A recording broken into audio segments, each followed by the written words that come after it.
চিন্তা বাড়ছে প্রাথমিক স্কুল শিক্ষকের। সাম্প্রতিক 26,000 স্কুল শিক্ষক বাতিল হওয়ার পর প্রাইমারি 32,000 চাকরি নিয়ে কিন্তু প্রশ্ন উঠছে। এবার কি 32,000 প্রাইমারি কি হবে ভবিষ্যৎ, তাদের ভবিষ্যৎ কি অন্ধকারে যাচ্ছে, এই নিয়ে কিন্তু বিরোধী আজকে চর্চা হবে। যাই হোক, 2012 সালে রাজ্যে 78,690 জনকে নিয়োগ করা হয়।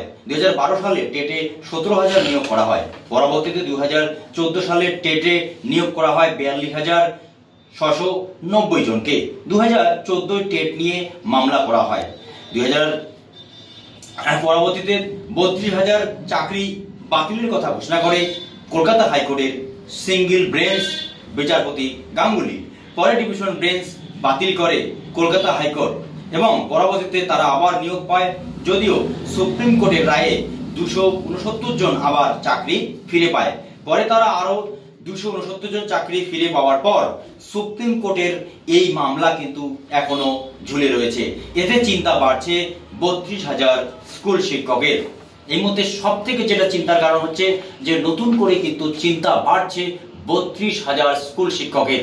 একটার পর একটা কেলেঙ্কারিতে কিন্তু 2014 সালের টেটের পরে 2016-তে নিয়োগ হয় এবং 18, 17, 18 এবং 20 পর্যন্ত বেশ কিছু স্কুল শিক্ষক নিয়োগ করা হয়। পরবর্তী সময়ে কিন্তু বাকিটা চিন্তা বাড়ছে।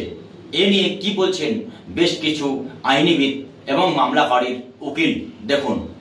দেখুন, ওএমআর ডিস্ট্রাকশন, স্ক্যান কপিটাও ডিস্ট্রয় করে দেওয়া, এটা একটা অভিযোগ। প্রাইমারিতে অভিযোগ এটা আছে অ্যাপটিটিউড টেস্ট হয়নি। তারপরে ওএমআর ইভ্যালুয়েশন করার যে কোম্পানিটা এস বাসুরায়ান কোম্পানি, এটাও বর্তমানে কোম্পানিটা নেই। এটাও একটা ব্ল্যাক লিস্টেড কোম্পানি। 42,000 ধরুন 16 রিক্রুটমেন্ট, 20 রিক্রুটমেন্টে 16,500, 56, 57, 58,000। এটা একটা বড় সংখ্যা। যে সংখ্যাটা যদি কোনো কারণে বাতিল হয় তাহলে তো একটা বিরলতম ঘটনা পশ্চিম বাংলায় ঘটবে। পর্যন্ত এই অরিজিনাল ওএমআর শিট বা মিরর ইমেজ কোনোটি উদ্ধার হয়নি। যেটা আছে বোর্ডের কাছে সেটা হচ্ছে ওই এডিটেবল কপি। 32,363 জনের মতো বাতিল হয়েছিল, সেটি সম্পূর্ণটি আদালতের সামনে এখন বিচারাধীন।